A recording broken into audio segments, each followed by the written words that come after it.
आओ सुनाऊं कहानी। लाइक शेयर सब्सक्राइब कमेंट करना ना भूलें। आप देख रहे हैं जुल्म इश्क अंतिम भाग रीकैप।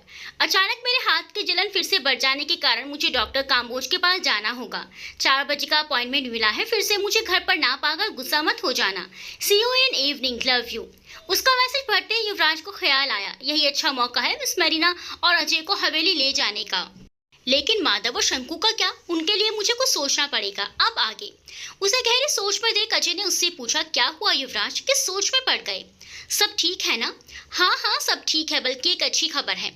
आज दोपहर के बाद 4 बजे श्रद्धा डॉक्टर काम्बोज से मिलने जाने वाली है। उसे वहां जाकर आने में लगभग 1.5 से 2 घंटे तो लग ही जाएंगे। उस वक्त हम लोग हवेली में जा सकते हैं। मगर माधव और शंकु का क्या करूं? हाँ, मैं उन दोनों को किसी बहाने से घर भेज देता हूँ, जैसे कि फिल्म देखने या कहीं घूमने। हाँ, ये ठीक रहेगा। लेकिन पहले मुझे ये बताओ, ये डॉक्टर काम्बोज कौन है और श्रद्धा कब से इनके पास जा रही है? दरअसल ये मेरे विदेश जाने के कुछ महीने पहले की बात है। एक दिन किचन में पूरियां तलते हुए श्रद्धा के हाथ पर गर्म तेल गिर गया था। उसका हाथ काफी बुरी तरह से जल गया था। हम लोग डॉक्टर के पास गए, ट्रीटमेंट किया और श्रद्धा का हाथ ठीक भी हो गया था। लेकिन जलने की वजह से उसके हाथ पर काफी बड़ा दाग पड़ गया था। हमारे डॉक्टर ने फिर हमें डॉक्टर काम्बोज से मिलने की सलाह दी थी। डॉक्टर काम्बोज एक बहुत बड़े कॉस्मेटिक सर्जन हैं। उन्होंने श्रद्धा का घाव देखते ही हमें निश्चिंत हो जाने के लिए कहा। उनके मुताबिक उस दाग को गायब करने के लिए उनके लिए चुटकी बजाने जितना आसान था। फिर श्रद्धा की उनके पास ट्रीटमेंट शुरू हो गई थी। मैं तो फिर अपने प्रोजेक्ट के लिए चला गया था। आने के बाद मैंने देखा वो सच कह रहे थे। उनके हाथों में वाकई जादू है। अब श्रद्धा के हाथ पर वो दाग नजर नहीं आता, लेकिन अभी भी उसे कभी कभी जलन महसूस होती है, जिसके लिए अक्सर उसे डॉक्टर काम्बोज से मिलने जाना पड़ता है। आज भी उसका विजिट था, इसीलिए ही। युवराज की बात सुन अजय कुछ देर सोच में पड़ गया। फिर उसने कहा, अच्छा अब मैं तुम्हारा फोन और लैपटॉप ले जाता हूँ, मुझे तुम अपने हवेली का एड्रेस सेंड कर दो। अब मैं तुम्हें डायरेक्ट हवेली में ही मिलूंगा, वो भी मिस मरीना के साथ। मुझे अब जल्दी निकलना होगा। हवेली में आने से पहले हमें एक और जगह भी जाना है। तुम किस जगह की बात कर रहे हो अजय? अभी नहीं, बाद में बताऊंगा तुम्हें सब कुछ। ओके बाय, मैं चलता हूँ। युवराज का फोन और लैपटॉप लेकर अजय कैफे से निकल गया था। उसके जाते ही संजय युवराज के पास आ गया, लेकिन युवराज के पास उससे ज्यादा बात करने का वक्त नहीं था। उसने घड़ी की ओर देखा। दोपहर के 2:30 बज चुके थे। फिर उसने संजय से कहा, यार मुझे अजय को देखकर लग रहा है कि बात उतनी सिंपल नहीं है जितनी हम उसे समझ रहे हैं। मुझे लगता है उसे किसी बात का अंदेशा हो चुका है, लेकिन उसने मुझे अभी खुलकर कुछ बताया नहीं। अब बस सवाल पर सवाल किए जा रहा था, लेकिन मुझे उस पर विश्वास है। मुझे भी अब जल्दी निकलना होगा। कहो तो मैं साथ चलता हूँ। यूवी, तुम थोड़े परेशान लग रहे हो। नहीं, मैं ठीक हूँ। मुझे पहले सिनेमा हॉल जाकर 2 टिकट्स खरीदने पड़ेंगे। क्या तुम्हारा मतलब है मूवी के टिकट्स? इतनी टेंशन में तुम्हें सिनेमा जाना है? ये मेरे लिए नहीं है यार संजय, मैं तुम्हें आराम से सब बताऊंगा। अभी चलता हूँ।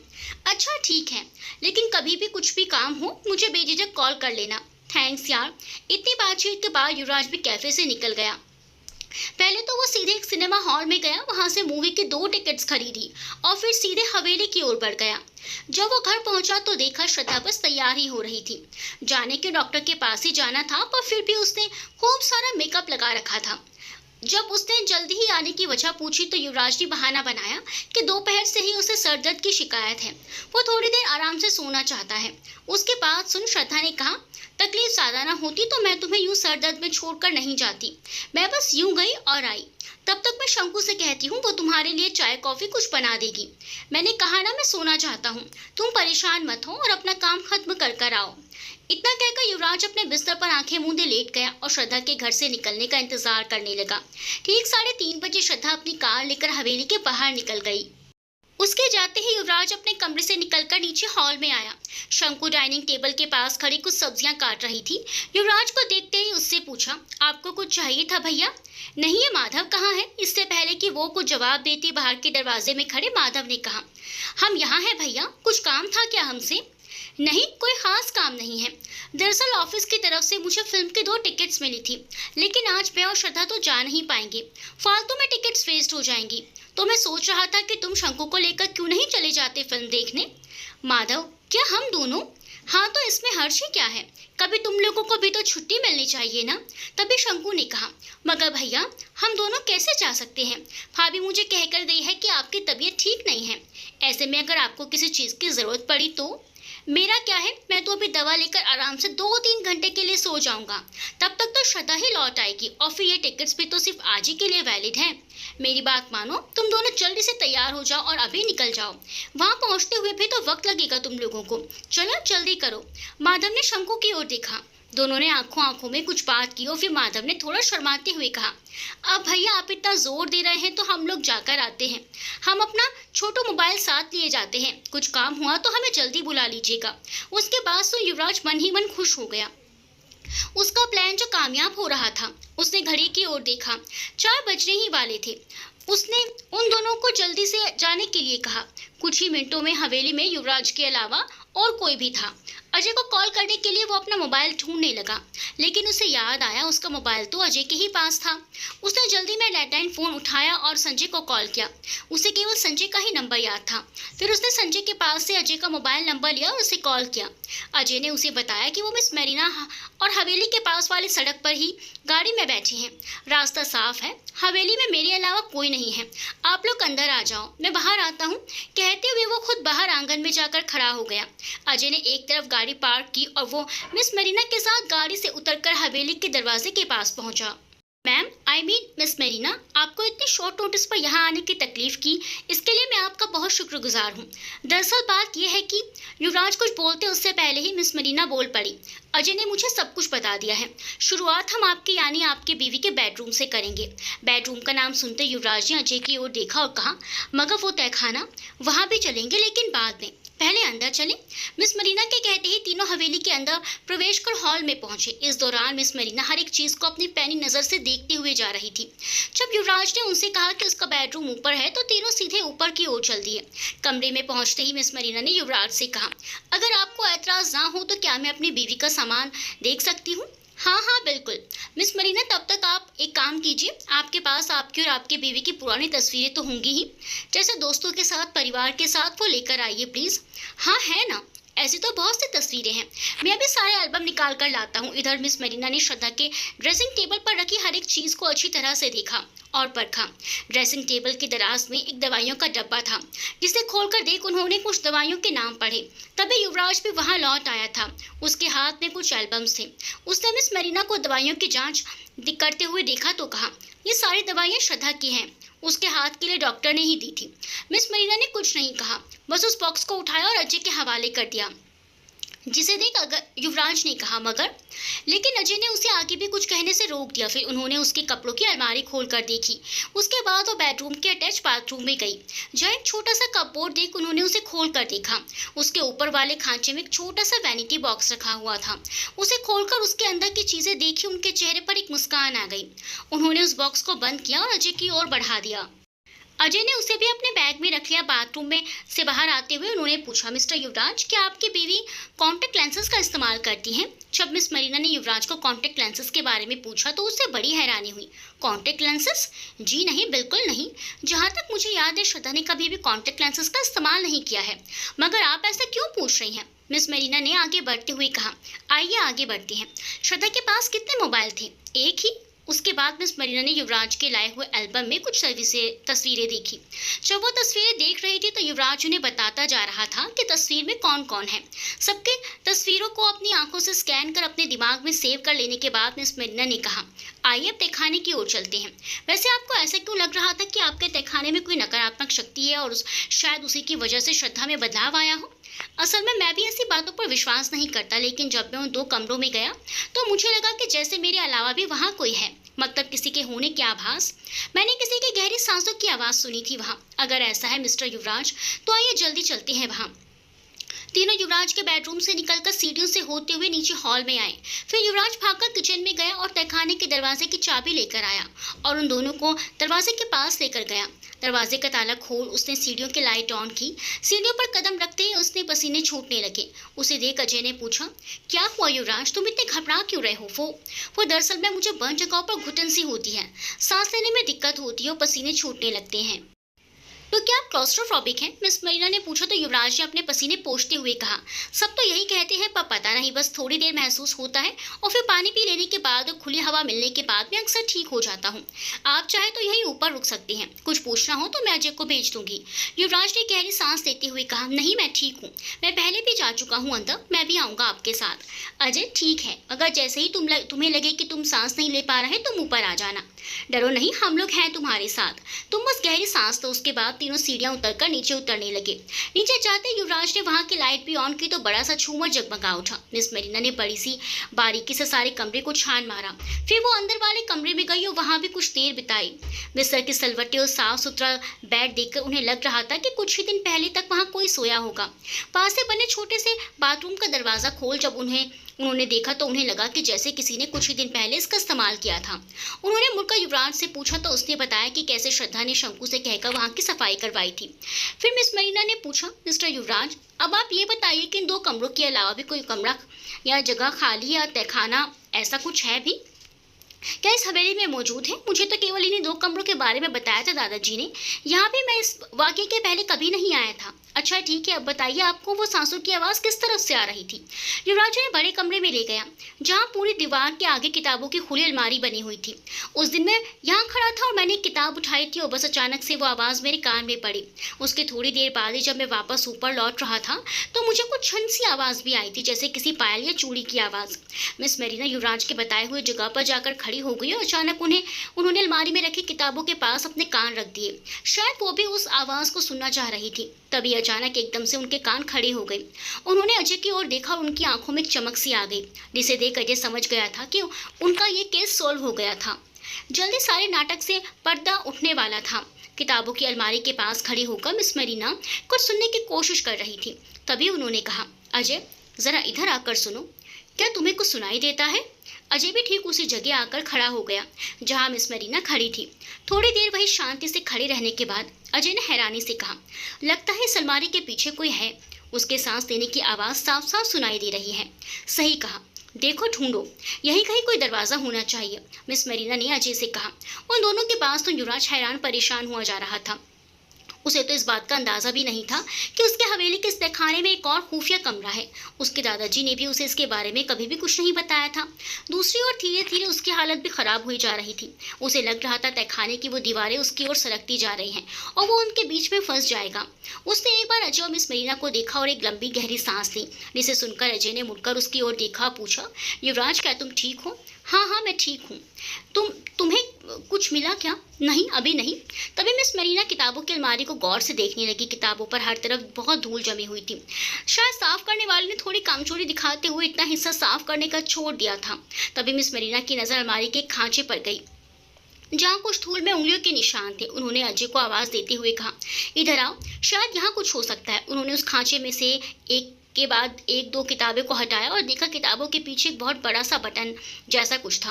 उन्होंने जैसे इस बटन को दबाया, पूरी की पूरी किताबों की अलमारी ही साइड वाली दीवार में चली गई और उसकी जगह एक खुला दरवाज़ा नजर आया जो शायद किसी कमरे में जाता हो। युवराज ने थोड़ा आगे आते हुए कहा, ये क्या खुफिया कमरा? इस बारे में तो मुझे कुछ पता ही नहीं था। फिर तीनों उस दरवाजे से होते हुए कमरे में दाखिल हुए। अभी 2 कदम चले ही थे कि उसके पैर वहीं जम गए। कमरे के कोने में कोई तो था। उस अंधेरे कमरे में अभी भी साफ साफ कुछ ठीक से दिखाई नहीं दे रहा था, मगर सब तरफ से बंद उस कमरे में किसी के सांस लेने की आवाज़ गूंज रही थी। अजय देखो, कहीं यहीं आसपास लाइट के स्विच भी होगा, ढूंढो जल्दी। मिस मरीना के कहते ही अजय और युवराज दोनों आसपास की दीवारों को खंगालने लगे। युवराज अब जोर जोर से खांसने लगा था। उस अंधेरे कमरे में उसे लगा शायद उसका दम घुट जाएगा, लेकिन वो फिर भी वहां से जाना नहीं चाहता था। रहस्य पर से पर्दा उठने ही वाला था, ऐसे में वो कैसे चला जाता वहां से? तभी अजय का हाथ एक स्विच पर पड़ा। उसने बटन दबाकर लाइट ऑन की। कमरे में रोशनी होते ही तीनों बिल्कुल दंग रह गए। उनकी आंखें फटी रह गई। उन्होंने देखा कमरे के कोने में नीचे जमीन पर एक मैले कुचेले बिस्तर पर एक औरत लेटी थी। आसपास कुछ सामान पड़ा था, कुछ दवाइयों के खाली पैकेट, पानी की बोतलें, थाली, कटोरी और कुछ मैले से कपड़े। मिस मरीना दौड़कर उसके पास गई। अजय और युवराज भी उसके पास पहुंचे। तभी उस औरत को देख युवराज तेजी से चीख पड़ा, श्रद्धा तुम यहाँ कैसे? वो भी इस हालत में? पर तुम तो उसकी अपनी श्रद्धा को उसके कंधे से पकड़कर अपने दोनों हाथों से उठाने की कोशिश की, मगर वो बेहोश थी और खुद युवराज की हालत भी खराब होती जा रही थी। वो पसीने से पूरा भीग चुका था। श्रद्धा को इस हालत में देख उसके आंसू निकल आए थे। साथ ही साथ उसे अब सांस लेने में भी दिक्कत हो रही थी। मिस मरीना ने अजय की ओर देखा और कहा, जल्दी से डॉक्टर वत्स को कॉल करो, उन्हें कहना एम्बुलेंस के साथ तो लेडी नर्स की भी जरूरत है, साथ ही शिंदे को भी कॉल कर लेना, जल्दी जल्दी। अजय अजय फुर्ती से तहखाने से बाहर आया। उसने अपने मोबाइल से डॉक्टर को कॉल कर हवेली का बता दिया। सब कुछ ठीक से समझाने के बाद उसे फोन रखा और दूसरा कॉल किया। दूसरी ओर से कॉल उठाते ही आवाज आई, हाँ अजय, हम लोग रेडी हैं। क्या वक्त आ गया है? जी इंस्पेक्टर शिंदे, वक्त आ गया है। आप अपना पूरा काम सीधे युवराज की हवेली की तरफ ही आइए, हम लोग आपका इंतजार कर रहे हैं। नीचे तहखाने में मुश्किलें बढ़ती जा रही थी। एक तरफ ना जाने कितने दिनों के बाद कमजोर हालत में श्रद्धा बेहोश पड़ी थी और दूसरी ओर अब युवराज की तबीयत भी बिगड़ रही थी। श्रद्धा श्रद्धा उठो उठो, तुम्हें क्या हुआ? श्रद्धा, मिस मरीना ने युवराज को संभालते हुए कहा। युवराज, संभालो अपने आप को, श्रद्धा ठीक है, बस बेहोश है। डॉक्टर आते ही होंगे, तुम्हें सब्र रखने की जरूरत है, संभालो अपने आप को। मिस मरीना, मेरी श्रद्धा यहाँ है तो वो कौन है? कौन है जो? लेकिन वो अपनी बात पूरी ना कर पाया और बेहोश हो गया। डॉक्टर वत्स और इंस्पेक्टर शिंदे से बात करने के बाद अजय फौरन वापस तहखाने की ओर भागा। जब वो कमरे में पहुंचा तो युवराज और श्रद्धा दोनों बेहोश थे और मिस मरीना उन्हें जैसे तैसे संभाल रही थी। अजय को देखते मिस मरीना ने उससे कहा, हमें युवराज को यहाँ से जल्दी से बाहर ले जाना होगा। डॉक्टर को पहुँचने में अभी वक्त लगेगा, उसकी तबीयत ज़्यादा बिगड़ ना जाए, अब हमें ही कुछ करना होगा। उनकी बात सुन अजय ने पास ही पड़ी पानी की बोतल को उठाया और युवराज के पास गया। उसके मुंह पर पानी की कुछ बूंदें छिड़कते हुए उसने कहा, उठो युवराज, उठो, होश में आओ। जब अजय ने देखा कि इसका कोई असर उस पर नहीं हो रहा है तो उसने पूरी की पूरी पानी की बोतल उसके सर पर उड़ेल दी। ऐसा करते युवराज हड़बड़ाते हुए उठ खड़ा हुआ। होश में आते ही एक बार फिर श्रद्धा की ओर बढ़ ही रहा था कि अजय ने उसे अपने दोनों हाथों से थाम लिया। नहीं युवराज, अभी नहीं, वो ठीक है। ऐसे कहते हुए वो उसे सहारा देते हुए तहखाने के बाहर लेकर आया। बाहर लाते ही उसने युवराज को वहीं दरवाजे के पास बिठा दिया और खुद दौड़कर उसके लिए पानी ले आया। तुम उसके पास जाकर भी उसकी कोई मदद नहीं कर पाओगे, आओ मेरे साथ, मैं तुम्हें बाहर ले चलता हूँ। एम्बुलेंस बस पहुँचने ही वाली है, अब सब कुछ ठीक हो जाएगा। आओ। पानी पीने के बाद जब वो कुछ ठीक महसूस करने लगा तो अजय ने उससे कहा, तुम यही आराम से बैठो, मैं श्रद्धा को देखता हूँ। तभी युवराज ने अजय का हाथ पकड़ते हुए उसे रोक लिया और पूछा, अजय मुझे सच बताओ, श्रद्धा ठीक तो है ना? मेरा यकीन करो, उसकी सांसें चल रही हैं, वो बस बेहोश है और तुम फिक्र मत करो। डॉक्टर वत्स को मैं बहुत अच्छे से जानता हूँ, वो अपने काम में माहिर हैं, वो कभी भी यहाँ पहुँचते ही होंगे। हमसे जो बन पड़ेगा हम करेंगे, ठीक है ना? युवराज, उसकी ऐसी हालत किसने की है ये बताओ मुझे, बताओ वो औरत कौन है जो अभी तक श्रद्धा बनकर मुझे धोखा दे रही है, बताओ मुझे अजय। मिस मरीना तुम्हें सब बताएंगी, बस धीरज रखो, हमने सारे सबूत भी जुटा लिए हैं, जल्दी तुम्हें सब कुछ पता चल जाएगा। तभी एम्बुलेंस ने सायरन बजाते हुए हवेली के आंगन में प्रवेश किया।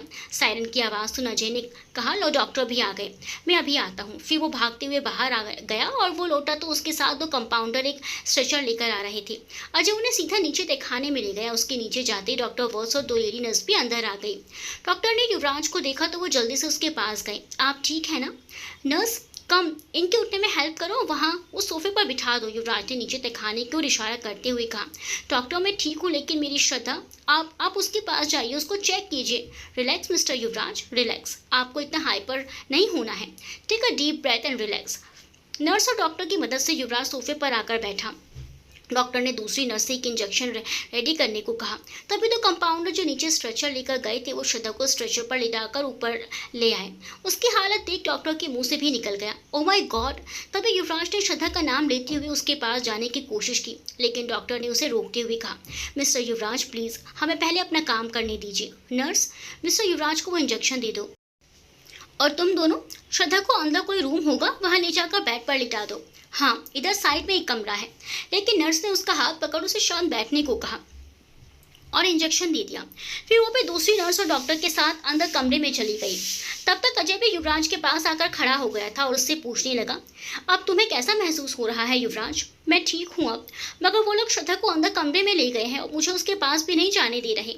पता नहीं मुझे क्यों इंजेक्शन दिया है। तभी इस मरीना ने वहाँ आकर कहा, ताकि आप कुछ रिलैक्स फील करें। आप अपने इमोशंस को काबू नहीं कर पा रहे और इसलिए डॉक्टर ने आपको एक कूलिंग ड्रग दिया है। मिस मरीना के हाथ में एक मोबाइल फ़ोन था जो उन्हें नीचे तहखाने में मिला था। उन्होंने उसे अजय को देते हुए कहा, चेक इट, क्या इसी मोबाइल से कॉल और ईमेल किए गए हैं? ये मुझे नीचे तहखाने में मिला है। युवराज ने अपने इंजेक्शन लगे हाथ को पकड़ते हुए कहा, ये सब क्या है मिस मरीना? श्रद्धा की शक्ल वाली औरत, खुफिया कमरा और अब इस मोबाइल का मिलना, आखिर ये सब क्या हो रहा है मेरे घर में? अभी पता चल जाएगा मिस्टर युवराज। मुझे हैरानी है कि इतना सब कुछ होने के बाद भी कैसे आपको अब तक इन सब बातों का पता नहीं चला। दरअसल सब कुछ आपके आसपास के लोग ही आपके साथ ये सब कर रहे थे, फिर भी आपको इसकी भनक तक नहीं हुई। हाँ, मगर आपको शक जरूर हुआ और शायद इसीलिए हम अब सब यहाँ हैं। मिस मेरीना युवराज के सवालों के जवाब दे रही थी कि साइड वाले कमरे से डॉक्टर को हॉल में आते हुए देख युवराज ने उनसे पूछा, डॉक्टर मेरी श्रद्धा ठीक तो है ना? मिस्टर युवराज रिलैक्स, वो ठीक है, लेकिन अभी वो कमज़ोर है, डरी हुई है, ऊपर से बेहोशी की दवा की ओवरडोज से उनके शरीर पर बुरा असर हुआ है। मुझे उन्हें अपने अस्पताल ले जाना होगा, जहां कुछ दिन वो अंडर ऑब्जर्वेशन रहेंगी, जहां उनका पूरा चेकअप होगा। ऊपरी तौर पर तो सब ठीक नज़र आ रहा है, लेकिन बेहोशी के ओवरडोज का फीटस पर क्या असर पड़ा है ये कह पाना मुश्किल है। उसके लिए तो मुझे सारे टेस्ट करने पड़ेंगे। फीटस? युवराज ने हैरानी से कहा। इससे पहले कि युवराज आगे कुछ कह पाता, मिस मेरीना ने आगे बढ़कर डॉक्टर से पूछा, क्या कहा डॉक्टर आपने? फीटस? तो क्या श्रद्धा? यस, श्रद्धा प्रेग्नेंट है। 5 मंथ्स प्रेगनेंसी लग रही है। बच्चे की सेहत के बारे में अभी कुछ कह पाना मुश्किल है। वैसे अभी तो सब कुछ स्टेबल नजर आ रहा है। शुरुआती ट्रीटमेंट हमने शुरू कर दिया है, लेकिन उन्हें अस्पताल ले जाना बेहद ज़रूरी है। डॉक्टर आप उन्हें तुरंत अस्पताल ले जा सकते हैं। वैसे भी हमारी ओर से केस सॉल्व हो चुका है, मिस मेरीना ने कहा। उनकी बात सुन युवराज अपनी जगह से खड़ा हुआ। इतनी बड़ी खुशखबरी उसे ऐसी परिस्थितियों में मिली थी कि वो कुछ रिएक्ट ही नहीं कर पा रहा था। एक तरफ श्रद्धा की ऐसी हालत और दूसरी ओर बाप बनने की खुशी, इन सब ने उसे निशब्द सा कर दिया था। वो बस अपनी श्रद्धा को देखना चाहता था। साइड वाले कमरे में जाने के लिए उसने अपने कदम आगे बढ़ाए, तभी डॉक्टर ने उसे रोकते हुए कहा, देखिए मिस्टर युवराज, मैं आपसे उनसे मिलने से रोक नहीं रहा हूँ, लेकिन आपको धीरज रखने की ज़रूरत है। अभी वो पूरी तरह से होश में नहीं है। आपकी लापरवाही और आपके बच्चे और आपकी बीवी दोनों के लिए खतरनाक साबित हो सकती है। उनके सामने आप ज़्यादा इमोशनल ना हो तो ही बेहतर होगा। मैं आपकी बात समझ गया डॉक्टर। इतना कहकर वो कमरे में दाखिल हो गया। उसे देखते ही दोनों नर्सेस बाहर चली गई। उन दोनों नर्सों ने अपना काम बखूबी किया था।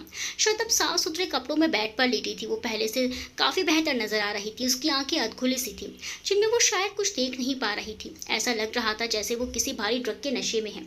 युवराज ने अपने आप को संभालते हुए अपने आंसुओं को रोका और बिना किसी आवाज़ के वो चुपचाप श्रद्धा के पास जाकर बैठ गया। उसका हाथ अपने हाथ में लेकर उसने धीरे से कहा, मुझे माफ कर दो श्रद्धू, अगर मैं तुम्हें अकेला छोड़कर ना जाता तो शायद ये सब कभी नहीं होता। I am sorry. मैं नहीं जानता कि ये सब हमारे साथ किसने और क्यों किया, लेकिन एक बात का वादा करता हूँ तुमसे, मैं कभी उस इंसान को माफ़ नहीं करूँगा। तभी डॉक्टर ने आकर उसके कंधे पर हाथ रख उससे कहा, वो आपको सुन नहीं सकते मिस्टर युवराज, अब हमें इन्हें अस्पताल ले जाना होगा। बट यू डोंट वरी, मैं अपनी पूरी कोशिश करूँगा। आपकी बीवी और आपका बच्चा दोनों सही सलामत घर वापस लौटेंगे। तभी एक बार फिर सायरन की आवाज़ से हवेली का आंगन गूंज उठा, लेकिन इस बार ये सायरन किसी एम्बुलेंस का नहीं बल्कि एक पुलिस वैन का था। आवाज़ तो युवराज तेज कदमों से बाहर आया। उसने मिस मेरीना की ओर देख पूछा, आप मुझे बताती क्यों नहीं कि आखिर ये है कौन जो श्रद्धा बनकर मुझे धोखा दे रही है? आप खुद क्यों नहीं उससे पूछ रहे थे मिस्टर युवराज? बस 1 मिनट रुकिए, इंस्पेक्टर शिंदे उस औरत के साथ अंदर आते ही होंगे। तभी श्रद्धा की शक्ल वाली वो औरत हवेली के अंदर प्रवेश कर सीधे युवराज के पास जाकर खड़ी हो गई और उसका हाथ पकड़कर कहने लगी, युवराज, युवराज तुम ठीक तो हो ना? ये एम्बुलेंस क्यों खड़ी है बाहर? और देखो ना, इंस्पेक्टर मुझे जबरदस्ती अपनी पुलिस वैन में बिठाकर यहाँ ले आए हैं। ये सब कौन लोग हैं? आखिर यहाँ चल क्या रहा है? कौन है ये सब? युवराज ने गुस्से से उसका हाथ झटकते हुए कहा, पहले ये बताओ तुम कौन हो? ये सवाल सुनते श्रद्धा बनी उस औरत के चेहरे के भाव तेजी से बदलने लगे। उसने लड़खड़ाती हुई आवाज में पूछा, क्या मतलब है कि मैं कौन हूँ? मैं श्रद्धा हूँ युवराज, तुम्हारी श्रद्धू नहीं। तुम श्रद्धा नहीं हो ही नहीं सकती। मैंने कहा बताओ मुझे कौन हो तुम और क्यों हमारे जिंदगी में इस तरह श्रद्धा का चेहरा लेकर दाखिल हुई हो? युवराज के हर सवाल के साथ उस औरत के चेहरे के भाव बदलते जा रहे थे। युवराज ने फिर एक बार अपना सवाल दोहराया, बताती क्यों नहीं, आखिर कौन हो तुम? श्रद्धा की शक्ल वाली उस औरत ने फिर आगे आकर युवराज के कंधों को पकड़ते हुए कहा, ये तुम कैसी बातें कर रहे हो युवराज? मैं ही तुम्हारी श्रद्धा हूँ। यकीन करो मेरा, ये सब लोग कौन है? निकालो इन्हें घर से बाहर। ये सब लोग तुमसे झूठ कह रहे हैं। तुमने तो कहा था कि तुम कभी मेरा साथ नहीं छोड़ोगे। मैं सच कह रही हूँ, मेरा यकीन करो। युवराज को झकझोरते हुए वो अपनी बात कह रही थी कि अचानक डॉक्टर साइड वाले कमरे से बाहर आए। उनके पीछे 2 कंपाउंडर के स्ट्रेचर लिए आ रहे थे, जिस पर श्रद्धा लेटी हुई थी, जिसे देख युवराज ने उस औरत से पूछा, क्या अब भी तुम अपने आप को श्रद्धा कहोगी? श्रद्धा तो ये है जिसकी ऐसी हालत की जिम्मेदार तुम हो, तुम। उस औरत ने अभी भी हार नहीं मानी थी। उसने कहा, नहीं युवराज, तुम्हें कोई गलतफहमी हुई है। ये तो औरत है, ये झूठी है, मैं नहीं, मैं तो तुम्हारी। लेकिन युवराज ने उसकी बात पूरी नहीं होने दी और उसके मुंह पर एक जोरदार तमाचा जड़ दिया। ऐसा होते देख मिस मेरीना ने आगे आकर कहा, मिस्टर युवराज, कंट्रोल योरसेल्फ। मैं आपकी तकलीफ समझ सकती हूँ, लेकिन यहाँ पुलिस भी मौजूद है। कानून को अपने हाथ में मत लीजिए। तो आप ही क्यों नहीं बता देती कि ये औरत आखिर है कौन? अजय ने उसके कंधे पर हाथ रख कहा, क्या तुम अब भी नहीं समझे? ये कोई और नहीं बल्कि साक्षी है, तुम्हारी बेस्ट फ्रेंड और श्रद्धा की बेस्ट सिस्टर साक्षी। साक्षी का नाम सुनते युवराज के जैसे पैरों में जमीन खिसक गई। उसके पांव कुछ लड़खड़ाए मगर उसने अपने आप को संभालते हुए कहा, क्या साक्षी, ये कैसे हो सकती है? कैसे, कब, क्यों? आपको ऐसे हर सवाल का जवाब हमें खोज लिया है मिस्टर युवराज। ये कोई एक दो दिन का प्लान नहीं था, बल्कि इसके पीछे बरसों की नफरत, प्यार, ईर्ष्या और एक सोची समझी साजिश थी। हम इसके बारे में डिटेल में बात करेंगे, लेकिन सबसे पहले डॉक्टर, आप श्रद्धा को अस्पताल ले जाने का इंतजाम कीजिए। मिस मीना के कहने पर डॉक्टर के इशारे के बाद दोनों कंपाउंडर स्ट्रेचर पर लेटी श्रद्धा को वहां से एम्बुलेंस की ओर ले जा रहे थे। श्रद्धा को शायद तब थोड़ा थोड़ा होश आने लगा था। तभी सभी ने उसके मुंह के से कुछ शब्द सुने। आखिर क्यों, आखिर क्यों साक्षी? उसके बाद सुन। अचानक साक्षी ने पलटकर उसके पास देखा और कहने लगी, ये सब मैंने नहीं किया है श्रद्धा, मैं सच कह रही हूँ। ये सब उसने किया है, उसने। दूसरे ही पर साक्षी की आवाज़ और उसके चेहरे के भाव बदल गए। उसने अपनी गर्दन झुकाते हुए कहा, चुप हो जाओ साक्षी, मैंने तुमसे कहा था मुझे किसी के सामने जाहिर मत होने देना। चुप हो जाओ। एक बार फिर उसने भाव बदले। नहीं, अब मैं चुप नहीं रहूंगी। आज तक तुमने जो कहा मैं करती आई, लेकिन अब नहीं। साक्षी कहीं दो अलग अलग आवाज़ों में बड़बड़ाना देख सब उसकी ओर हैरत से देखने लगे। फिर उसने श्रद्धा के पास जाते हुए कहा, मैं सच कह रही हूँ, मैंने ये सब कुछ जानबूझकर नहीं किया, उसने करवाया मुझसे। तभी अचानक शांति से बाहर बात करी साक्षी ने श्रद्धा पर हमला कर उसका गला दबाते हुए कहा, वजह पूछ रही हो, कहती हो आखिर क्यों? तो सुन, तुम, हाँ तुम ही हो वजह, तुम हो श्रद्धा, तुम। साक्षी के हमले के बाद अचानक वहाँ अफरा तफरी मच गई। इंस्पेक्टर शिंदे, युवराज दोनों साक्षी को श्रद्धा से अलग करने में जुट गए, मगर उन दोनों को ऐसा करने में काफी मेहनत लग रही थी। अचानक से साक्षी का रौद्र रूप देखकर सब घबरा गए थे। अब वो अजीबोगरीब आवाज में बड़बड़ा रही थी, श्रद्धा, सारी जिंदगी तुम्हें ही सब कुछ मिला। साक्षी, बेचारी साक्षी तड़पती रही, लेकिन अब तुम्हारी बारी है, तुम भी तड़पोगी। मैंने तो इस पागल साक्षी से कहा था, तुम्हें पहले ही मारकर गाड़ देना चाहिए था, इसने मेरी सुनी नहीं। पागल पागल औरत। जैसे ही साक्षी के पकड़ से श्रद्धा का छुटकारा हुआ, डॉक्टर ने दोनों कंपाउंडर के बाहर एम्बुलेंस में जाने के लिए कहा। दोनों ने स्ट्रेचर को संभाला और वो श्रद्धा को लेकर हवेली के बाहर चले गए। इधर युवराज और इंस्पेक्टर शिंदे ने अभी भी साक्षी को पकड़ रखा था। तभी उसने अपनी नॉर्मल आवाज में कहा, छोड़ो मुझे युवराज, तुमने यूं क्यों पकड़ रखा है मुझे? छोड़ो, मैं सच कह रही हूँ, ये सब कुछ युवाश्री ने किया है, मैंने नहीं। युवराज ने उसका हाथ छोड़ा तो वो जमीन पर बैठ गई, रोने लगी। क्या युवेश, ये कौन है? इसमें रीना, अभी भी कई सवाल हैं जो मुझे परेशान कर रहे हैं, और अब ये एक और नया सवाल। अब ये युवाश्री कौन है? आप तो कह रही थी कि सॉल्व हो गया। मिस मीना ने बिन युवराज की ओर देखी, कहा, एक मिनट मिस्टर युवराज। और फिर वो डॉक्टर की ओर बढ़ गई। उसने उनसे पूछा, क्या मैं जो समझ रही हूँ बात वही है डॉक्टर वत्स? क्या ये मामला उस तरह का हो सकता है? साक्षी की हालत देख डॉक्टर वॉस और मिस मरीना काफी देर तक किसी मुद्दे पर बातचीत करती रही। फिर डॉक्टर के कहने पर एक ही नर्स साक्षी को अपने साथ दूसरे कमरे में ले जाने लगी, जहां डॉक्टर वॉस कुछ साक्षी से कुछ बात करना चाहते थे, मगर साक्षी ने विरोध करते हुए कहा, नहीं नहीं, मैं नहीं जा सकती कहीं, वो मुझे देख रही है, वो मना कर रही है मुझे, कह रही है तुम सब मिलकर मुझे पागल खाने में डाल दोगे, मैं नहीं जाऊंगी, नहीं जाऊंगी तुम्हारे साथ। मिस मरीना ने आगे बढ़कर उसके पास जाते हुए प्यार भरे अंदाज में कहा, देखो साक्षी, मेरी बात सुनो, मेरा नाम मरीना है, मैं कोई डॉक्टर नहीं हूँ, मैं बस तुमसे कुछ बात करना चाहती हूँ, क्या तुम मुझसे बात करोगी? न जाने क्यों जादू था मिस मरीना की आवाज़ में। साक्षी ने उनकी बात बड़ी शांति से सुनी। अच्छा बताओ, क्या तुम अपने बारे में मुझे कुछ बताओगी? तुम्हारे स्कूल की, कॉलेज की कुछ बातें बताओगी ना? आओ चलो, हम दोनों तो बैठकर आराम से बात करते हैं। युवराज को मिस मरीना का साक्षी के साथ नरमी से पेश आना अच्छा नहीं लग रहा था। उसने तुरंत आगे बढ़कर कुछ कहना चाहा, मिस मरीना आप ये क्या?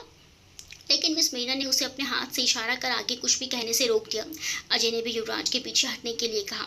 इधर डॉक्टर ने अपने अस्पताल में कॉल कर श्रद्धा के इलाज के सारे इंतजाम करने को कहा और हवेली में एम्बुलेंस को भेज दिया था और खुद मिस मरीना और साक्षी के पास चले गए।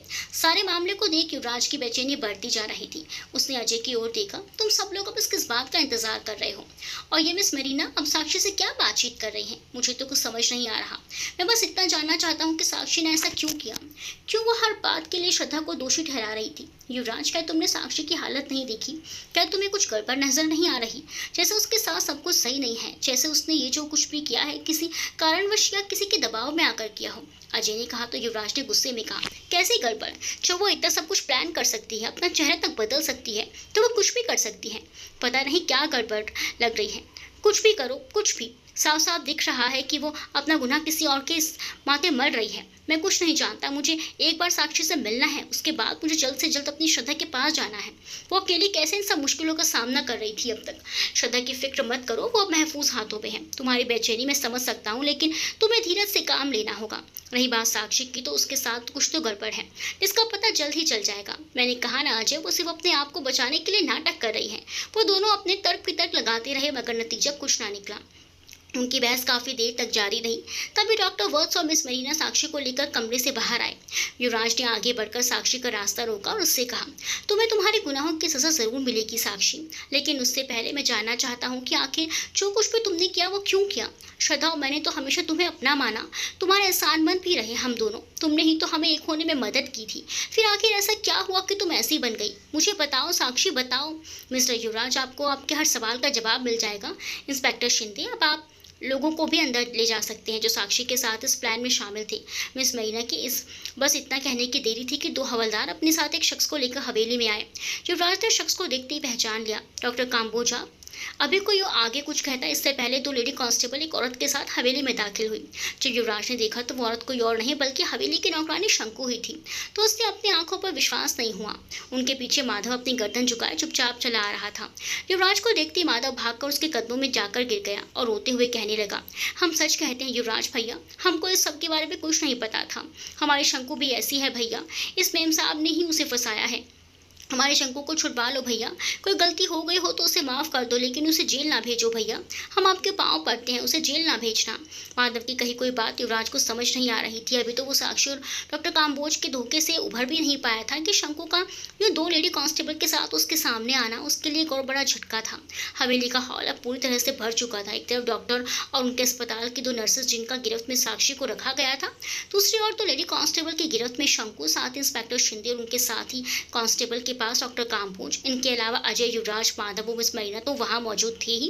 अब वक्त था मिस मरीना के फाइनल स्पीच का। अक्सर यही होता था, जब भी तफ्तीश पूरी हो जाती मिस मरीना का एक आखिरी स्पीच होता था जिसमें वो विस्तार से सब कुछ बताया करती थी कि वारदात क्यों, कैसे और कब हुई होगी। वहां मौजूद हर कोई बस मिस मरीना की ओर ही टकटकी लगाए हुए था। मिस मरीना ने भी बिना वक्त गंवाए अपनी बात कहना शुरू किया। हाँ तो मिस्टर युवराज, अब वक्त आ गया है पूरे केस पर से पर्दा उठाने का। अब हम सब ये तो जान ही गए हैं कि ये सब साक्षी, शंकु, डॉक्टर काम्बोज ने मिलकर किया है, लेकिन अभी भी आप में से बहुत से लोगों को ये जानने की उत्सुकता होगी कि ये सब इन्होंने कब, क्यों, कैसे किया। ऊपरी तौर पर देखा जाए तो ये प्रेम त्रिकोण का मामला लगता है, जिसमें श्रद्धा, साक्षी और युवराज का समावेश है। जैसे कि हम कह सकते हैं कि साक्षी भी युवराज से प्यार करती थी और वो श्रद्धा की जगह पाना चाहती थी, इसीलिए उसने डॉक्टर काम्बोज की मदद से प्लास्टिक सर्जरी करवाकर अपना चेहरा बदलवाया और कुछ श्रद्धा बनकर युवराज को हासिल कर लिया। लेकिन ये बात इतनी सीधी नहीं है जितने की वो दिख रही है। आप सभी ने कुछ देर पहले देखा होगा कि साक्षी ने कहा था कि ये सब उसने नहीं बल्कि किसी युवाक्षाक्षी ने किया। अगर ऐसा कुछ है तो आखिर वो युविश्राक्षी है कौन? वो जानने के लिए हमें साक्षी के पास्ट लाइफ के बारे में जानना बहुत ज़रूरी है। असल में युविश्राक्षी का जन्म उस वक्त हुआ होगा जब कई वर्षों पहले साक्षी के माता पिता का एक्सीडेंट हुआ था। सुनने में बात कुछ अजीब लग रही है, वो इसलिए कि बात अजीब है ही। असल में युविश्राक्षी कोई अलग व्यक्ति है ही नहीं, वो तो साक्षी के अंदर की दबी हुई एक पर्सनैलिटी है जो उस समय एक बड़े झटके के कारण उभर आई थी। जी हाँ, साक्षी एक बहुत ही गंभीर मानसिक बीमारी से गुजर रही है जिसे हम मल्टीपल पर्सनैलिटी डिसऑर्डर कह सकते हैं। उस समय साक्षी मात्र 10 वर्ष की रही होगी। उस समय उसने इस पर्सनैलिटी को ना ही कोई नाम दिया होगा और ना ही उसे स्वतंत्र तौर पर स्वीकार किया होगा। साक्षी के माता पिता के जाने के बाद श्रद्धा और उसके घर वालों ने उसे दिल से अपनाया, उसके बिल्कुल अपने बेटे की तरह परवरिश की, जहाँ उसे श्रद्धा के रूप में एक अच्छी बहन भी मिली। जिस वजह से साक्षी के अंदर की उस पर्सनैलिटी को बाहर आने की कोई वजह नहीं मिली, क्योंकि ऐसी पर्सनैलिटी अक्सर डिफेंस के लिए ही उभरती है। कुछ वर्षों तक सब कुछ नॉर्मल चलता रहा होगा। यहाँ आने से पहले मैंने अजय की मदद से देहरादून में मौजूद श्रद्धा के माता पिता के साथ बात की थी, और अभी कुछ देर पहले मैंने साक्षी से उसके बचपन की लेकर कॉलेज टाइम तक की बात की थी, जिससे मुझे पता चला कि बचपन तक तो सब कुछ ठीक ही था, लेकिन जैसे जैसे दोनों बेटियां बड़ी होती गई, जाने अनजाने में ही सही, दोनों के बीच कंपटीशन बढ़ता गया। श्रद्धा का स्वभाव शांत और मिलनसार था, इसीलिए वो हर बार साक्षी की बात मान लिया करती थी। अपनी पसंद की चीज़ें भी वो खुशी खुशी साक्षी को दे दिया करती थी। थोड़े समय तक तो साक्षी को ये सब अच्छा लगा, लेकिन बाद में वो हीन भावना से ग्रसित होने लगी। उसे लगने लगा कि श्रद्धा ये सब कुछ उस पर तरस खा कर रही थी। धीरे धीरे यही बात उसके दिमाग में बैठती चली गई और बचपन में दबी हुई उसके अंदर की पर्सनैलिटी ने फिर से उभरना शुरू किया। कॉलेज टाइम में शायद साक्षी भी युवराज को पसंद करती थी, लेकिन इससे पहले कि वो अपने जज्बात उसे बता पाते, युवराज और श्रद्धा ने एक दूसरे को अपना जीवन साथी चुन लिया था। अब तो साक्षी को लगने लगा कि सब कुछ श्रद्धा को ही मिल रहा है, उसके हिस्से तो जिंदगी भर कुछ नहीं आया। जो कुछ भी मिला वो भी तरस खाकर उसे दिया गया। ऐसा नहीं था कि साक्षी श्रद्धा से प्यार नहीं करती थी, वो भी उसे अपनी बड़ी बहन की तरह ही चाहती थी, लेकिन उसे पता नहीं चला कि कब उसके अंदर एक दूसरी पर्सनैलिटी ने जन्म ले लिया था, जो शायद श्रद्धा से बहुत ज्यादा नफरत करती थी, उससे जलती थी। धीरे धीरे वो पर्सनैलिटी उस पर हावी होने लगी। कॉलेज टाइम में ही शायद उसका नामकरण भी हुआ होगा। इसे अपना नाम युविसाक्षी बताया, जो असल में कोई एक नाम है ही नहीं। साक्षी का श्री, श्रद्धा का श्रा, युवराज का युवी मिलाकर बन गया विश्राक्षी नाम। बस उसी दिन से साक्षी ने, मेरा मतलब युविसाक्षी ने, ऐसे मौके की तलाश करना शुरू किया जिसमें वो श्रद्धा से अपना बदला ले सके। और उसे ये मौका तब मिला जब युवराज को 4 महीनों के लिए देश से बाहर जाना पड़ा। साक्षी श्रद्धा के साथ रहने हवेली में आ गई। इस बीच साक्षी ने छुपी युविसाक्षी ने श्रद्धा की दिनचर्या को, उसकी आदतों को ध्यान से देखा और समझा। उसी समय श्रद्धा डॉक्टर काम्बोज के पास अपने जले हुए हाथ का इलाज भी करवा रही थी। युवराज की गैर मौजूदगी में साक्षी भी उसके साथ डॉक्टर के पास जाने लगी, जहां उसे पता चला डॉक्टर काम्बोज एक जाने माने कॉस्मेटिक सर्जन हैं, जो प्लास्टिक सर्जरी से किसी का भी चेहरा बदल सकते हैं। साथ ही उनके लालची स्वभाव का भी उसे पता चल गया होगा। वो समझ गए कि पैसों के डॉक्टर काम्बोज को खरीदना बहुत ही आसान काम है, और उसने वही किया। अब जाहिर है इसमें ढेर सारे पैसों की जरूरत थी, जो साक्षी के पास तो थे नहीं। साक्षी के बयान के मुताबिक इसके लिए उसने श्रद्धा की ही हीरे की अंगूठी का इस्तेमाल किया, जो उसने उसके रूम से चुराई थी। ये वही अंगूठी थी जो युवराज के दादाजी ने अपने घर की बहू के लिए बनवाई थी, जिसकी कीमत करोड़ों में थी। पैसों का प्रॉब्लम तो सॉल्व हो गया। डॉक्टर काम्बोज भी युविसाक्षी के प्लान में शामिल हो गए। अब उसे ऐसे किसी व्यक्ति की जरूरत थी जो हवेली में उसका काम करने में मदद कर सके। उसके लिए उसने शंकु को चुना। चूंकि माधव एक ईमानदार शख्स था, उसने माधव को इन सब बातों से दूर ही रखा और शंकु को भी ढेर सारे पैसों देकर अपनी ओर कर लिया। सोने पर सुहागा वाली बात यह हुई कि युविसाक्षी को श्रद्धा से ही पता चला कि हवेली में एक तहखाना मौजूद है। उसका काम और भी आसान हो गया। उसने सारे इंतजाम किए और शंकु की मदद से किसी एक दिन श्रद्धा को बेहोश कर तहखाने में ले गई, जहाँ उसे तब तक बंदी बनाकर रखा गया जब तक साक्षी खुद श्रद्धा न बन गई। डॉक्टर काम्बोज ने 3 महीनों में ही बड़ी सफाई से साक्षी की शक्ल को श्रद्धा की शक्ल में बदल दिया था। हो सकता है कि असल में साक्षी ने शायद इस बात का विरोध भी किया होगा, क्योंकि भले ही साक्षी को इस बात की जलन थी कि सारी खुशियां श्रद्धा के हिस्से और उसके हिस्से कुछ भी नहीं, मगर वो उसे चाहती भी थी। और यही वजह है कि श्रद्धा आज भी हमारे बीच मौजूद है। जरा सोचिए, देख कैसा द्वंद्व चला होगा साक्षी और युविसाक्षी के बीच। एक ही व्यक्ति मगर 2 अलग अलग सोच। युविसाक्षी ने तो कई बार श्रद्धा को खत्म करने का कहा होगा, मगर साक्षी ने उसकी बात नहीं मानी और श्रद्धा को जिंदा रखा। जब युवराज विदेश से लौटा तो शुरुआत में उसने सब कुछ नॉर्मल ही लगा, लेकिन श्रद्धा के बदलते व्यवहार ने उसके मन में एक शक सा पैदा कर दिया, जिसे वो भूत प्रेतों से जोड़कर देखने लगा। बात तहखाने की थी तो किसी को भी ऐसा ही लगता। आज जो बयान साक्षी ने मुझे दिया, उसके मुताबिक जब उसे लगा कि किसी भी वक्त युवराज तहखाने में जाकर देख सकता है और उसका जुर्म उजागर हो सकता है, तो उस वक्त युविसाक्षी ने साक्षी पर हावी होते हुए श्रद्धा को मारने का दबाव बनाया। लेकिन जब श्रद्धा को कुछ पलों का होश आया था, तब उसने साक्षी को बताया कि वो माँ बनने वाली है। तो एक बार फिर साक्षी का दिल पसीज गया। युविसाक्षी के दबाव के बावजूद साक्षी ने श्रद्धा को नहीं मारा, लेकिन उसे किसी भी हालत में तहखाने से गायब तो करना ही था। अब उसे श्रद्धा की खुशकिस्मती ही कहेंगे कि किसी तरह साक्षी को किताबों के अलमारी के पीछे वाले कमरे के बारे में पता चल गया। उसने सोचा इससे अच्छी जगह तो कोई हो ही नहीं सकती। उसने श्रद्धा को वहीं छुपा दिया। इसीलिए जब युवराज नीचे वाले कमरे में गया तो उसे वहाँ कोई नहीं मिला, लेकिन सन्नाटे में उसने श्रद्धा के सांसों की आवाज़ सुनी और शायद उसके पैरों में मौजूद पायल की एक झनकार भी थी, जो शायद तब आई होगी जब श्रद्धा अपनी बेहोशी की हालत में हिली होगी। युवराज सोच में पड़ गया था कि कहीं वहाँ सच में कोई नकारात्मक शक्ति का वास तो नहीं। उसके बाद युवराज ने अजय से मदद मांगी और हमने सबूतों को तलाश करना शुरू किया। युवराज से ही उसके कॉलेज टाइम की सारी बातें हमें पता चली। साथ ही उसके मोबाइल और लैपटॉप से हमें ये भी पता चला कि साक्षी ने जो फ़ोन कॉल करने और ईमेल करने के लिए इस्तेमाल किए वो अमेरिका से नहीं बल्कि यहीं इसी हवेली से किए थे। निजी तहखाने से एक स्मार्टफोन भी बरामद हुआ है, जिसका इस्तेमाल साक्षी ने किया था। साथ ही मैसेज मनीषा को साक्षी की अमेरिका वाली आंटी हैं, उन्हें भी हमने कांटेक्ट किया था, जिससे पता चला कि साक्षी अमेरिका कभी गई नहीं। हम कह सकते हैं कि इस केस में असल दोषी साक्षी नहीं बल्कि युविसाक्षी है, मगर बदकिस्मती से युविसाक्षी ही साक्षी है। हो सकता है कई लोग ये भी कहें कि कानून से बचने के लिए अक्सर शातिर मुस्लिम इस बीमारी का सहारा लेती हैं, लेकिन साक्षी के केस में ये पॉसिबल है कि वो सच में इस रोग से पीड़ित है। इसकी भी ठीक से मेडिकल जाँच होगी, तब तक उसे कानून मेडिकल सुविधा में ही रखा जाएगा। बस यही है इस केस की कहानी। इतनी देर से खामोश खड़े युवराज ने एक नज़र नीचे ज़मीन पर बैठी साक्षी को देखा। न जाने क्यों अब उसे साक्षी पर गुस्सा नहीं आ रहा था, बल्कि उस पर तरस आ रहा था। अचानक उसने मिस मरीना से पूछा, लेकिन आपको कैसे पता चला कि उन किताबों की अलमारी के पीछे भी कोई कमरा है? ये बात तो मुझे भी नहीं पता थी। मिस मरीना ने मुस्कुराते हुए शंकु की ओर देखा, कहा, इसके लिए तो हमें शंकु का शुक्र अदा करना चाहिए। उसकी कामचोरी की वजह से ही मुझे इस बात का पता चला। दरअसल शंकु ने दोनों कमरे तो साफ किए, मगर अलमारी के धूल को बिल्कुल साफ नहीं किया। जब एक्सीडेंटली साक्षी को वो कमरा मिला होगा तो उसने वहाँ की किताबों को छुआ होगा, जिससे आसपास की सतह पर धूल में कुछ उंगलियों के निशान छप गए थे। उन्हीं निशानों को देख मैंने भी उसी जगह सुराग ढूंढना शुरू किया और बस मुझे वो दरवाज़ा खोलने का राज पता चल गया। युवराज ने गुस्से से एक नज़र शंकु की ओर देखा तो उसने अपनी गर्दन नीचे कर ली। इंस्पेक्टर शिंदे, आगे आपका काम शुरू होता है। डॉक्टर काम्बोज और शंकु आपकी हिरासत में है। अजय आपको सारे सबूत दे देगा साक्षी को कैसे हैंडल करना है। इसके लिए आप डॉक्टर वत्स की मदद ले सकते हैं। Please arrest your case. Miss Marina, मैं आपका बहुत बहुत आभारी हूँ जो आपने मेरी श्रद्धा मुझे लौटा दी। Thank you so much. मुझे समझ नहीं आ रहा मैं आपका एहसान कैसे चुकाऊंगा। युवराज, इस समय आपको श्रद्धा के पास होना चाहिए। आप जाइए और उसका ख्याल रखिए। बाकी बातें हम लोग संजय के कैफे में दोबारा मिलकर कर लेंगे। Okay and take care. उसके बाद सुन युवराज ने अपने दोस्त अजय को गले लगाया और बस श्रद्धा के पास जाने के लिए हवेली के दरवाजे की ओर मुड़ा। उसे जाता देख साक्षी भी उठकर उसके पीछे चीखती हुई भागने लगी। रुक जाओ युवराज, अब मैं ही तुम्हारी श्रद्धा हूँ। मुझे छोड़कर मत जाओ युवराज। तुमने कहा था तुम मुझे ये बदली हुई श्रद्धा पसंद आ रही है। मैं तुम्हें उससे भी ज़्यादा प्यार करूंगी। उसके पास तो सब कुछ है, कम से कम तुम तो मेरे बन जाओ युवराज। रुक जाओ। उसने कसकर युवराज का हाथ पकड़ लिया। छोड़ो मुझे। साक्षी छोड़ो मेरा हाथ। वहाँ मौजूद lady constable, nurses, inspector Shinde सब अलर्ट हो गए। सबने मिलकर साक्षी को युवराज से अलग करना चाहा, लेकिन न जाने कौन सी ताकत थी साक्षी में जो इतने लोगों पर भी भारी पड़ रही थी। उसकी अफरा तफरी में साक्षी ने इंस्पेक्टर शिंदे की रिवॉल्वर को उनके हाथ से छीन लिया। अचानक सब लोग उससे दूर हट गए। मिस मरीना ने एक आवाज़ साक्षी को लगाई, साक्षी नहीं, हम बैठकर बात करते हैं। ऐसा मत करो। साक्षी के गन पॉइंट पर अभी सिर्फ युवराज ही था। युवराज के तो डर के मारे पसीने छूटने लगे। अचानक साक्षी ने जोर जोर से हंसना शुरू किया।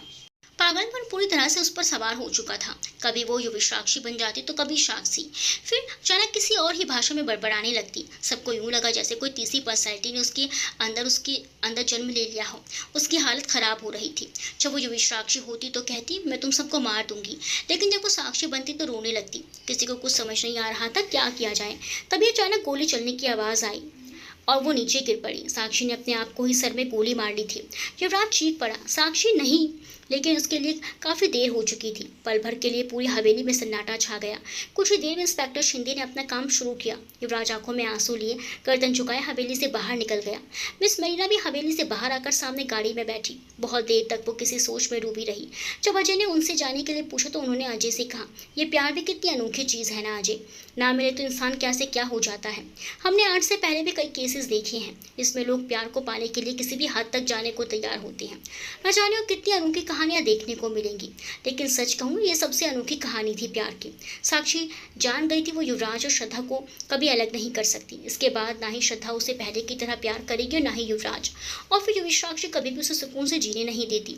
उसने अपने आप को सारे बंधनों से मुक्त कर लिया आज, और इसकी वजह कोई और नहीं, प्यार ही है। मिस मरीना, आप ठीक तो है ना? आपको इमोशनल होते कम ही देखा है मैंने। हाँ अजय, मैं ठीक हूँ। चलो चलकर कहीं कॉफ़ी पीते हैं, मैं बहुत थक गई हूँ। कहने को तो सब ठीक ही था, लेकिन उससे कई दिनों बाद भी मिस मरीना के जहन में साक्षी और युविश्राक्षी की कहानी घूमती रही। जिंदगी अपने ढर्रे पर आ चुकी थी। इस घटना को बीते 5 महीने हो चुके थे। युवराज श्रद्धा की एक माँ की प्यारी सी बेटी थी। श्रद्धा बीबी साक्षी को याद करके रोने लगती तो युवराज उसे अपनी बाहों में भरकर उसका सर सहलाते, उसे तसल्ली देते और फिर कभी श्रद्धा को छोड़कर कहीं नहीं गए। युवराज श्रद्धा फिर से एक हो चुके थे, लेकिन साक्षी को इस जुल्म इश्क के चलते अपनी जान से हाथ धोना पड़ा। इसलिए कभी दो प्यार करने वालों के बीच में नहीं आना चाहिए, क्योंकि जीत आखिर में सच्चाई की होती है। समाप्त। तो दोस्तों, ये थी युवराज श्रद्धा की छोटी सी कहानी। आगे फिर कहीं युवराज श्रद्धा से मुलाकात होगी एक प्यार भरी पेशकश के साथ। हमारी आने वाली अगली कहानी हम 1-2 दिन बाद ही लेकर हाजिर होंगे, जो इश्क, जुनून और रोमांस से भरी होगी। तो मिलते हैं अगली कहानी में। तब तक के लिए बाय बाय फ्रेंड्स।